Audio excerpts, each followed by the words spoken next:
Okay, good afternoon students. So first of all I will introduce myself. I am Hakeem Sakina and I am going to teach you history. Okay.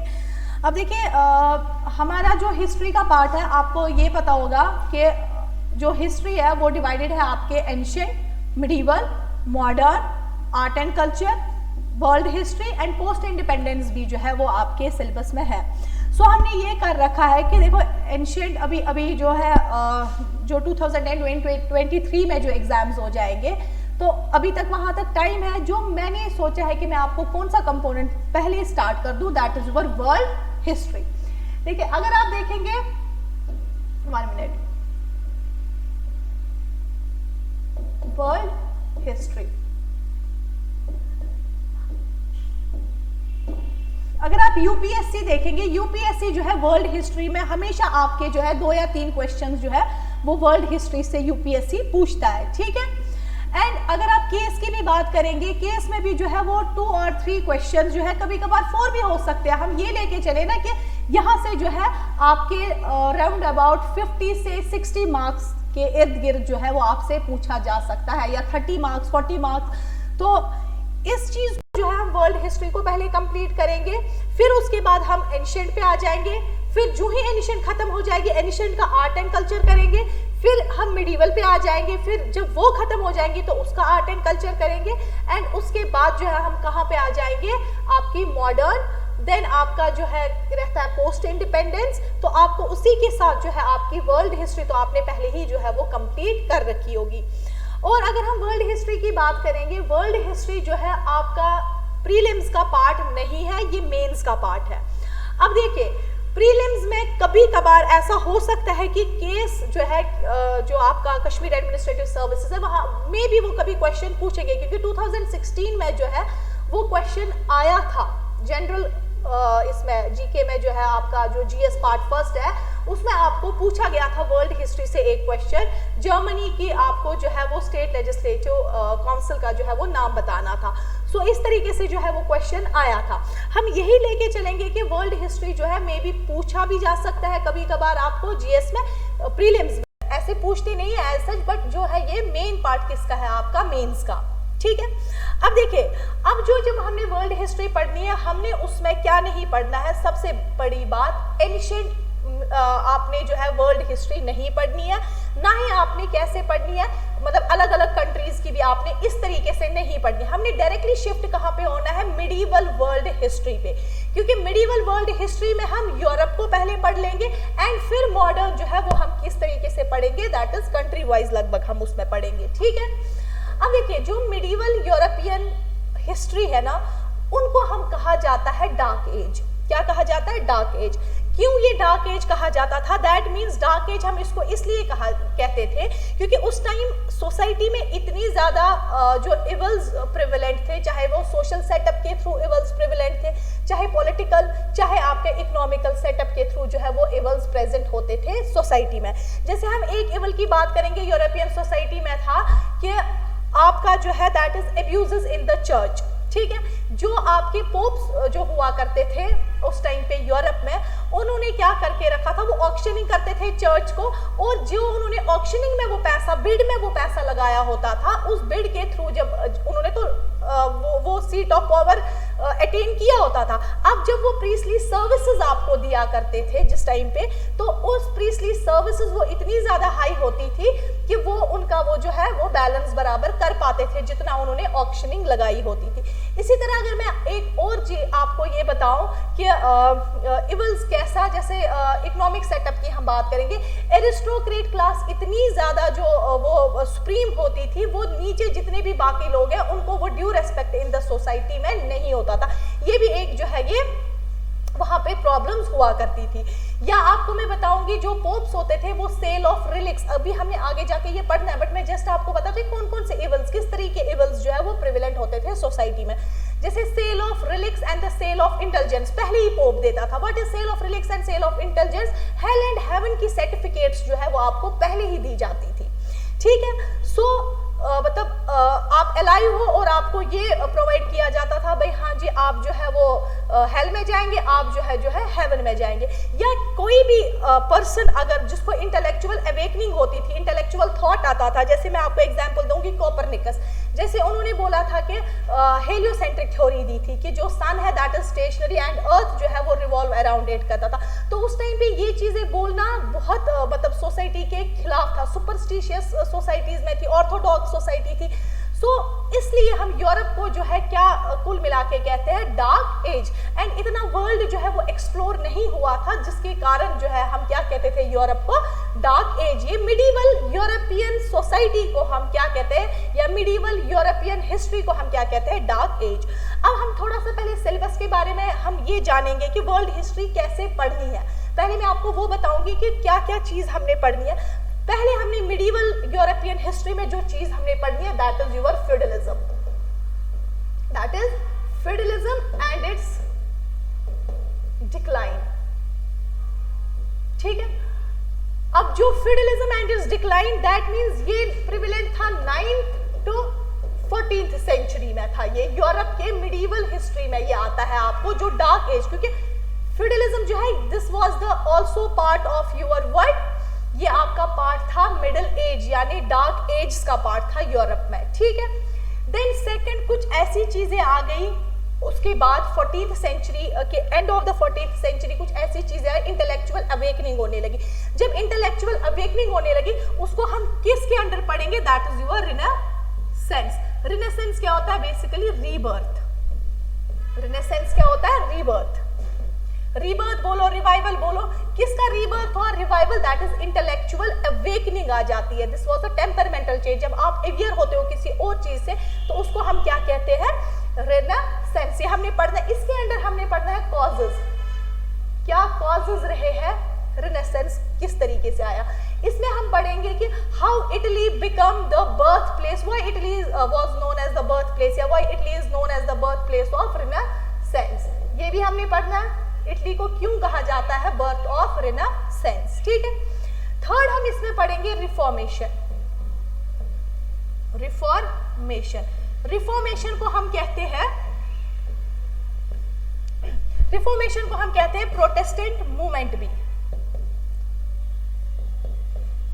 Protestant movement, क्योंकि इसमें भी आपने क्या पढ़ना है, reformation में किस तरीके से जो है क्या कॉजेज है रिफॉर्मेशन के। अगर आप दोनों देखेंगे ना, Renaissance and Reformation, these were basically what, these were basically the result of reaction against the Middle Age, against that Middle European civilization। ये उनका रिएक्शन था जो वहां पे evil in the society में जो चीजें थी evil in the society में, ये उसी का क्या था, रिएक्शन, जो किस में उभर के आया, एक Renaissance में, एक रिफॉर्मेशन में। ठीक है, तो ये हमने इसमें पढ़ना है। एंड इसके अलावा जो है हमने इफेक्ट्स पढ़ने, रिफॉर्मेशन के कॉजेज, रिफॉर्मेशन से किस तरीके से इफेक्ट रिफॉर्मेशन ने किया। ठीक है, फोर्थ जो है वो हमने पढ़ना है emergence of scientific waves, emergence of scientific waves. ठीक है, एमर्जेंस ऑफ साइंटिफिक वेव्स जो है इसमें ये क्या हो गया, emergence of scientific waves, that means ये भी एक इंटेलेक्चुअल अवेकनिंग है, but in the history of your modern science. अब किस में तरक्कियां होने लगी, साइंस में तरक्कियां होने लगी। इसमें आप जैसे आप पढ़ोगे यूवर विलियम हार्वे के बारे में पढ़ोगे, कोपरनिकस के बारे में आपने पढ़ोगे, दिस लियोनार्डो दा विंची के बारे में पढ़ेंगे आप। ठीक है, उन्होंने क्या क्या बोला, किस किस चीज को उन्होंने एक्सप्लेन किया। और फिर आप ये भी पढ़ेंगे इसमें कि एक साइंटिस्ट थे ब्रूनो, ठीक है, उन्होंने ये कहा था, उन्होंने कहा था कि जो आपका सन है that is stationary and earth revolve around it, and उन्होंने कहा था अर्थ जो है वो फ्लैटन है एट द पोल्स। बट ये मिडिल एज का पीरियड ऑलमोस्ट था, 14th सेंचुरी से आपका आया ना रिनेसेंस या रिफॉर्मेशन। सो इस टाइम पे भी थोड़ा थोड़ा कहीं ना कहीं डार्क एज तो हुआ करते हैं, क्योंकि टिल 14th सेंचुरी से आपके यूरोप में क्या हुआ करती थी, डार्क एज। जब उन्होंने ये ब्रूनो ने ये बात कही तो उनको क्या बोला, प्रीस्ट से जो पोप्स होते हैं उनसे क्या हुक्मनामा जारी हो गया कि he should be publicly burned alive, उनको जो है वो बर्न्ड अलाइव किया जाए, और उनको वाकई ही वो चीज की थी। तो इतने इवल्स जो है वो प्रिविलेंट सोसाइटी में हुआ करते थे। ठीक है, ये आपने पढ़ना है इसमें। देन इसके बाद आपको आ जाएगा, नेक्स्ट आ जाएगा एज ऑफ एनलाइटमेंट। इस age of enlightenment means age of intellectual revolution. अब ये किस तरीके से आपने पढ़ना, ये आपने फिलोसफर्स से पढ़ना है।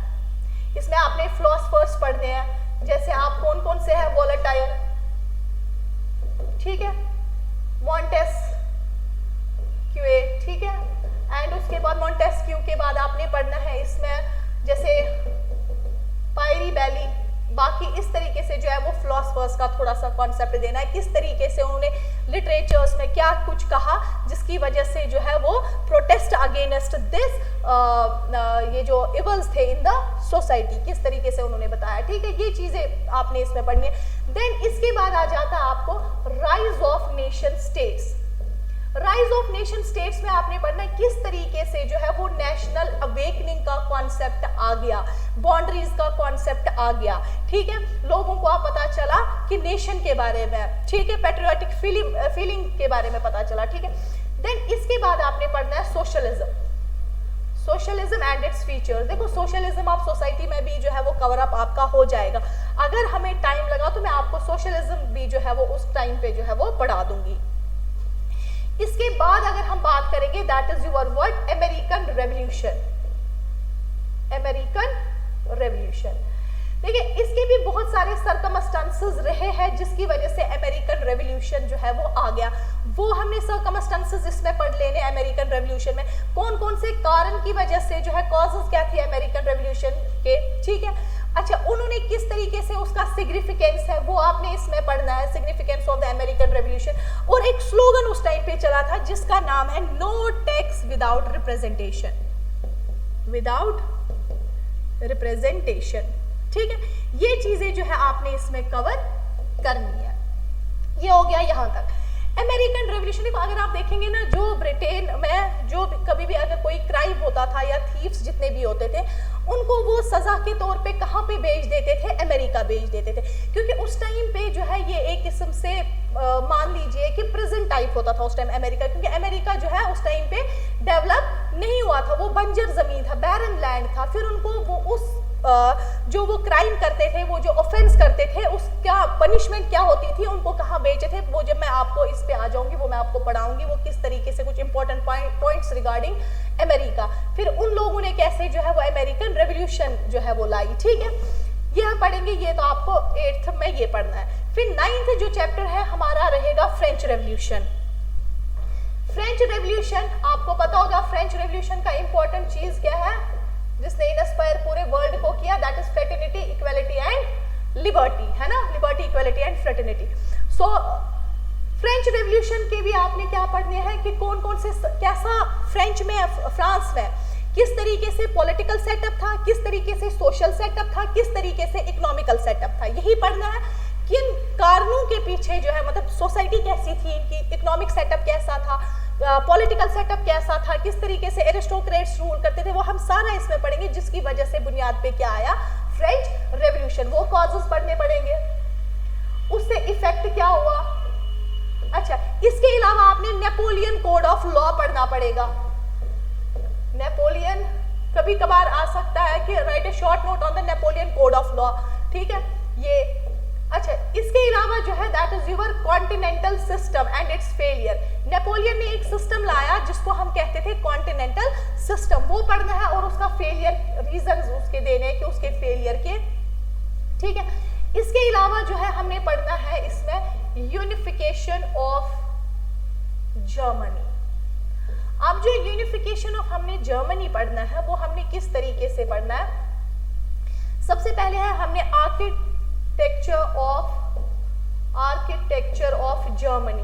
आर्किटेक्चर ऑफ जर्मनी में हमने थोड़ा ऑटोमन बिस्मार्क के बारे में पढ़ना है। ठीक है, बिस्मार्क के बारे में। और इसके अलावा जो है वो हमने इसमें पढ़ना है 3 स्टेजेस जिनके थ्रू क्या हो गया, यूनिफिकेशन ऑफ जर्मनी। ये जस्ट मैं आपको ओवरव्यू दे रही हूँ ताकि आपको समझ आए वर्ल्ड हिस्ट्री हमने कैसे पढ़ना है। ठीक है, देखिए अगर हम एंशियंट पढ़ते हैं, मिडिवल पढ़ते हैं, मॉडर्न पढ़ते हैं, उसमें हमें कुछ फैक्चुअल भी याद रखना पड़ता है, ठीक है। इसको आपने ना स्टेप बाय स्टेप याद रखना है। अगर आप world history step by step याद रखेंगे आपके लिए बहुत आसान हो जाएगा मेंस लिख लेना। क्योंकि देखिए पढ़ते तो सारे हैं, पढ़ते जितने भी बच्चे एग्जाम्स देते हैं वो पढ़ते तो सारे हैं, बट अब किसी का ऐसा लिखा हुआ होता है जिसको, एक तो देखो इसमें आपको दो चीजें होनी चाहिए, एक तो पूरी आपको जो है वो अवेयरनेस होनी चाहिए किधर क्या था, क्या सिस्टम कहाँ पे था, कैसे कैसे जो है कॉजेस कौन से थे, डिक्लाइन किसी चीज का कैसे हुआ, हर एक चीज को ना पॉइंट में आपको जो है वो वेल मैनर्ड में जो है वो याद रखना है, और उसी के थ्रू जो है आप क्या कर सकते हो, सक्सीड कर सकते हो, ठीक है। और उसके बाद जो है फिर रिपीटेड रिविजन्स बहुत इंपॉर्टेंट है इसमें। आपने कोई चीज पढ़ी वर्ल्ड हिस्ट्री में, फिर उसको आपको रिपीटेड रिविजन्स करनी, जिसकी वजह से वो आपको आराम से और सिक्वेंस से याद रहेगी, ठीक है। Then 11th is your unification of Italy, क्योंकि ये मेंस वाला पार्ट है, थ्योरेटिकल पार्ट है, इसमें ज्यादा वो नहीं है, आपको ये पॉइंट वाइज याद रखना है, यूनिफिकेशन ऑफ इटली, ठीक है। इस यूनिफिकेशन ऑफ इटली के बाद जो है आपने क्या याद रखना है, that is rise of Japan as a world power. What, 1 minute, yes, rise of Japan as a world power. अगर this is also called as modernisation of Japan, modernisation of Japan. देखिए इसमें आपने याद ये रखना है मॉडर्नाइजेशन ऑफ जापान में कि अगर आप देखेंगे जापान जो था ना वो 200 इयर्स जो है वो बिल्कुल जो है वो कट ऑफ रहा फ्रॉम द आउटसाइड वर्ल्ड से, ठीक है। वो क्या रीजंस थे वो हम पढ़ेंगे, किस तरीके से रहा, फिर धीरे धीरे धीरे धीरे क्या होने लगा इस राइज ऑफ जापान में, या modernization of opening of Japan, वो हमने पढ़नी है, ठीक है। ओपनिंग ऑफ जापान, किस तरीके से जो है वो जापान जो है वो ओपन हो गया, ठीक है, फ्रॉम आउटसाइड वर्ल्ड के साथ। इसके अलावा जो है आपने इसमें क्या पढ़ना है, दैट इज योर रिफॉर्म्स।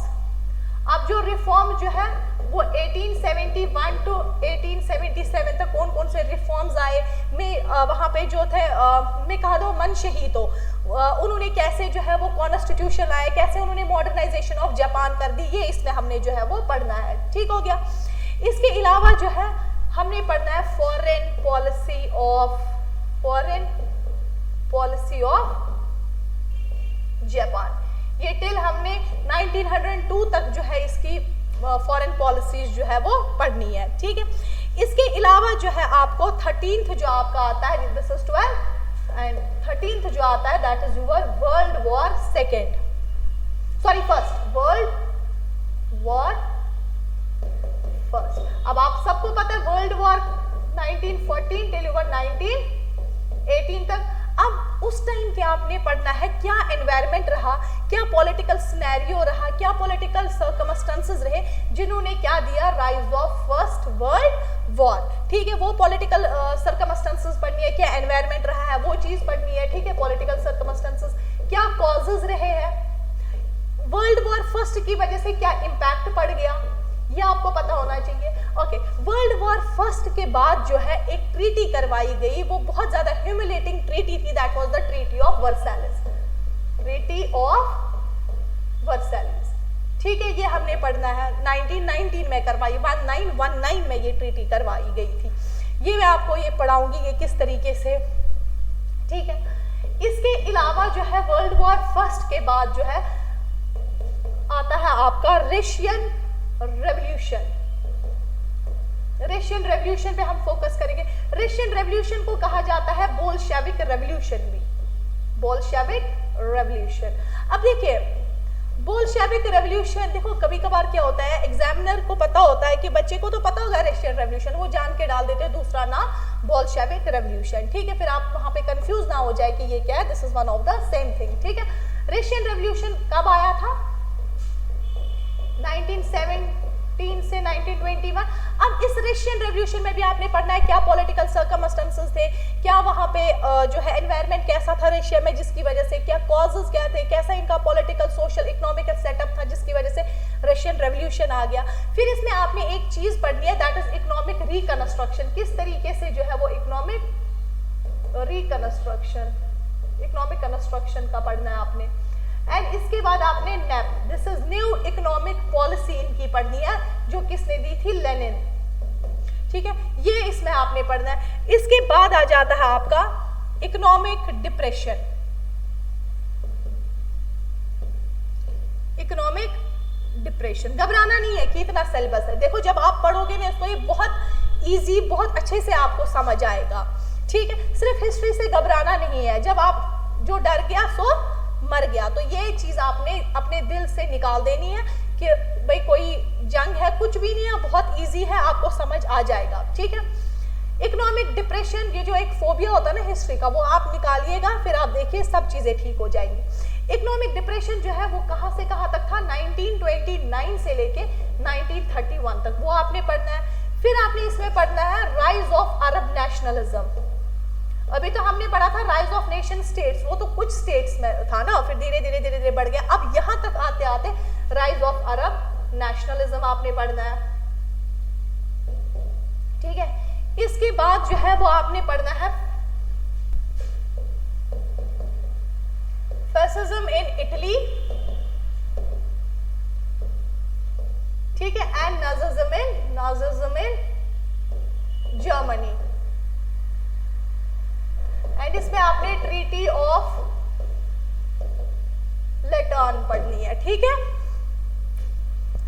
इसके अलावा इन दो चीजों के अलावा फिर आपका आएगा वर्ल्ड वॉर सेकेंड। ठीक है, फिर जो जैसे चाइना रेवोल्यूशन है, इसके बाद और भी जितना भी एडॉप्ट हम करते जाएंगे, देखेंगे बीच में क्या क्या चीजें और रहती होंगी, वो हमने इसमें जो है वो कंप्लीट करनी है। आज जो है हम पढ़ने जा रहे हैं, that is your word, that is feudalism and it's decline. ठीक है,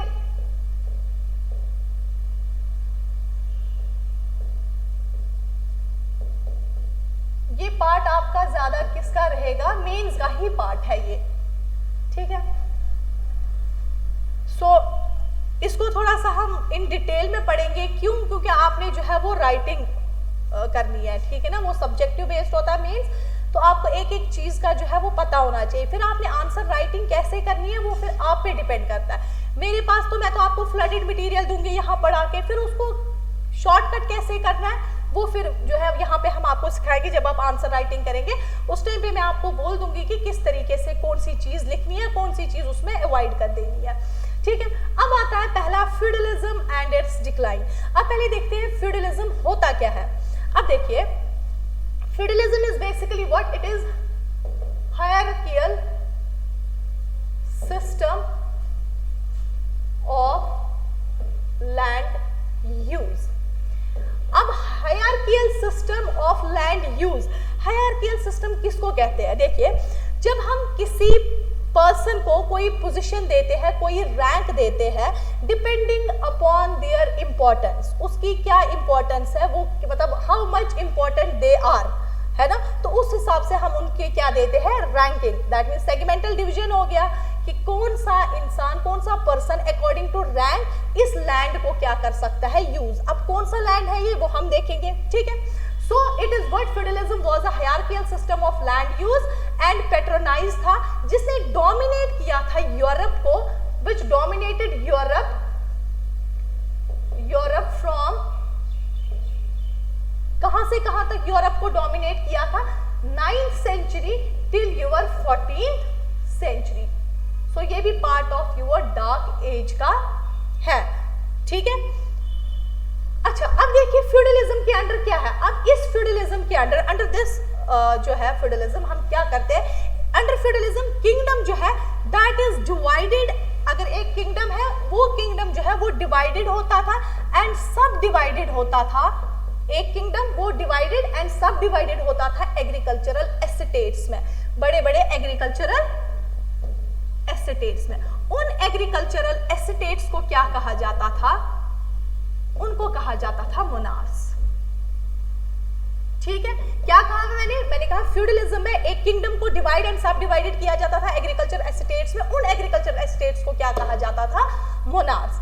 अब वही जो नोबल्स, अब जो नोबल्स इस एग्रीकल्चर एस्टेट को कंट्रोल करते थे, यानी वो नोबल्स, किंग के बाद नोबल्स होते हैं, अब वो नोबल्स जो इस एग्रीकल्चरल एस्टेट यानी मोनार्क्स को कंट्रोल करते थे, वो क्या करते थे, वो ओवरसा करते थे, वहां पे देखते थे एग्रीकल्चरल प्रोडक्शन देखते थे, खुद तो काम नहीं करते थे, जस्ट वो ओवरसा करते थे कितना एग्रीकल्चरल प्रोड्यूस जो है वो हो गया, कितना एग्रीकल्चर प्रोड्यूस हो गया, ठीक है, एग्रीकल्चरल प्रोडक्शन को ओवरसा करते थे एंड वो लॉयल टू किंग्स होते थे।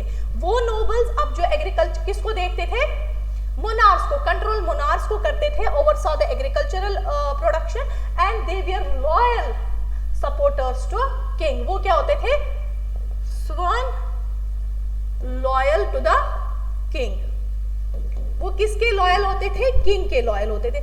अब देखते हैं हम किस तरीके से ये जो है फ्यूडलिज्म वर्क करता था। अब देखिए 2 मिनट डायग्रामेटिकली,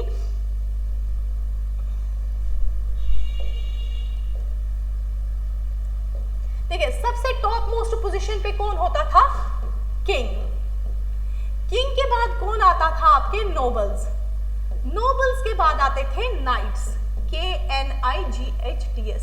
अब ये नाइट्स कौन होते थे, नाइट्स जो है बेसिकली ये सोल्जर्स होते थे, ठीक है, एंड देन पीजेंट्स।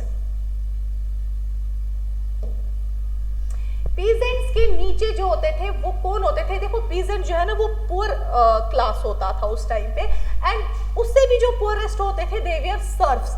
अब जो सर्व्स है ना ये बेसिकली कौन होते थे, ये स्लेव्स होते थे, फोर्स्ड लेबर्स होते थे जिनको लाया जाता था और इस एग्रीकल्चर एस्टेट पे काम करवाया जाता था। सो अब देखिए क्या होता था, किंग जो है वो सुप्रीम होता था। किंग किसको ये लैंड देते था, नोबल्स को, ठीक, यहां तक। अब ये नोबल्स क्या करते थे, ये इन नाइट्स के जरिए जो है जो सोल्जर्स होते थे उस पे क्या रखते थे, उस लैंड की प्रोटेक्शन करते थे। और असल में एग्रीकल्चरल प्रोड्यूस कौन करता था, ये लैंड हो गया। इस लैंड को जो है क्या कहते थे, मोनार्क्स। जो किंग ने नोबल्स को दिया, नोबल्स ने किसको दिया, आगे दिया तो नहीं, वो तो उसको ओवरसा एग्रीकल्चरल प्रोडक्शन करते थे, बट नीचे जो काम कौन करने वाले होते थे, दे वर पीजेंट्स एंड सर्व्स होते थे, ठीक है। अब इन रिटर्न क्या होता था, अगर किंग ने ये सब कुछ दिया, लैंड वैंड दिया, अब इस रिटर्न में क्या होता था, ये क्या होते थे, जैसे peasants they worked on this land, इस लैंड पे काम करते थे, एंड ये क्या करते थे, provide food and other services to the society. ये बाकी सर्विसेज सोसाइटी में करते थे, and they have little knowledge of their rights and freedom, ठीक है। इनको खुद कोई नॉलेज नहीं होता था, फ्रीडम क्या है, दिस इंडिविजुअल जो राइट्स वो क्या है, इनको कोई वो नॉलेज नहीं होती थी, बट स्टिल ये क्या करते थे, सिर्फ इनका काम एक ही होता था, एग्रीकल्चरल प्रोड्यूस कर देना। और उसको ओवरसा कौन करता था, वो नोबल्स करते थे उस प्रोडक्शन, क्योंकि उन्हीं को जमीन दी होती थी किंग ने। तो फिर आ जाते हैं हमारे नाइट्स। नाइट्स क्या, मैंने कहा ये सोल्जर्स होते थे। जब ये सोल्जर्स होते थे ये प्रोवाइड क्या करेंगे, मिलिट्री सर्विस एंड प्रोटेक्शन दे देंगे, ठीक है। ये मिलिट्री सर्विस एंड आपको क्या देते थे, प्रोटेक्शन, ठीक है। एंड ये किसके लॉयल होते थे, किंग के लॉयल होते थे थ्रू नोबल्स। अब देखेंगे नोबल्स कौन होते थे, ये वेल्दी पर्सन होते थे। अब वेल्दी पर्सन मींस क्यों होते थे ये वेल्दी पर्सन, क्योंकि कहीं ना कहीं जो देखो ना, जो पीजेंट्स थे ये तो एक तो एग्रीकल्चर प्रोड्यूस करते थे, बट ये बेचारे जो है ये हैवीली पेड टैक्सेस करते थे इन नोबल्स को। तो वो क्या बनते थे, वो तो कलेक्ट करते थे टैक्सेस, अपने पास रखते थे। सो कहीं ना कहीं ये क्या होने लगे, वेल्दी होने लगे, इन्होंने अपना एसेट जनरेशन करना स्टार्ट कर दिया। जब ये वेल्दी होने लगे, उस मनी से क्या करने लगे, वो मनी ये किसको देने लगे, that means noble supported the king with money and knights. यानी जो नोबल्स हैं वो क्या करने लगे, सपोर्ट करने लगे किंग को through money and knights in soldiers से। तो अल्टीमेटली जो है नोबल्स के पास पैसा है, वही किंग को प्रोवाइड कर रहा है, वही जो है इंडिपेंडेंट, मतलब एक आर्मी जो है वो उसने रखी हुई है ताकि मिलिट्री प्रोटेक्शन किसको देने के लिए, किंग को, इन लैंड्स पीजेंट्स को देखने के लिए, ठीक है। तो so last is your king. King क्या होता था, that was the absolute authority in the kingdom. इसी के पास सारी एब्सोल्यूट अथॉरिटी किंगडम की होती थी। तो इस तरीके से जो है ये फ्यूडल सिस्टम काम करता था। तो समझ आया फ्यूडल सिस्टम क्या, मैंने आपको कहा this is the hierarchical system of land use, यानी किसको कितनी पोजीशनिंग दी है, किसको कितनी रैंक दी है लैंड यूज करने का, किंग को सबसे सुप्रीम हिस्सा लैंड का, then nobles, then knights, then सबसे पीजेंट जिनको बेचारों का they were less aware of their rights and freedom, क्योंकि एंड इनको जो है बेचारों को बहुत ज्यादा कम जो है वो लिबर्टीज होती थी, बाकी तो बहुत ज्यादा लिबर्टीज के साथ जीते थे। ये इस तरीके से जो है आपने याद रखना है ये चीज। अब आप मुझे ये बताइए, देखिए जो यूरोपियन जो ये फ्यूडलिज्म है ना कहीं इसने यूरोपियन सोसाइटी को बहुत ज्यादा स्टेबलाइज किया था टू सम एक्सटेंट, क्योंकि वेल ओरिएंटेड जो है वो काम हो रहा था, पीजेंट्स काम कर रहे थे, जो है वो स्टेट इकोनॉमी जो है वो चल रही थी इनकी धीरे धीरे करके ऐसे। बट लास्ट में क्या हो गया, ठीक है ये तो चलो ठीक है वेल ओरिएंटेड तो काम कर रहे थे, बट कहीं ना कहीं ये सोशल इनइक्वालिटीज भी क्रिएट कर रही थी, क्योंकि कुछ बेचारे बिल्कुल लो क्लास थे एंड कुछ जो है वो बिल्कुल क्या थे, एरिस्टोक्रेट्स की लाइफ जी रहे थे, ठीक। बट 14th सेंचुरी में क्या हो गया, 14th सेंचुरी में धीरे धीरे जो है वो फ्यूडलिज्म जो है वो डिक्लाइन होता गया, ठीक है। उसके बहुत सारे कॉजेस जो है वो इट्स डिक्लाइन के, ठीक है, बहुत सारे कॉजेस किसके हैं, इसके फ्यूडलिज्म के डिक्लाइन होने के। वो सारे कॉजेस जो है हमने मिलके, देखो कभी एक कॉज नहीं होता है किसी चीज का, ये basically combination of various causes जो है, बहुत सारे कॉजेस कंबाइन होके जो है किसी चीज को या एज देते हैं या किसी चीज को डाउनफॉल करते हैं, ठीक है। सो वो हम कल पढ़ेंगे वो कौन से जो है वो कॉजेस थे। Okay, all the best to all of you.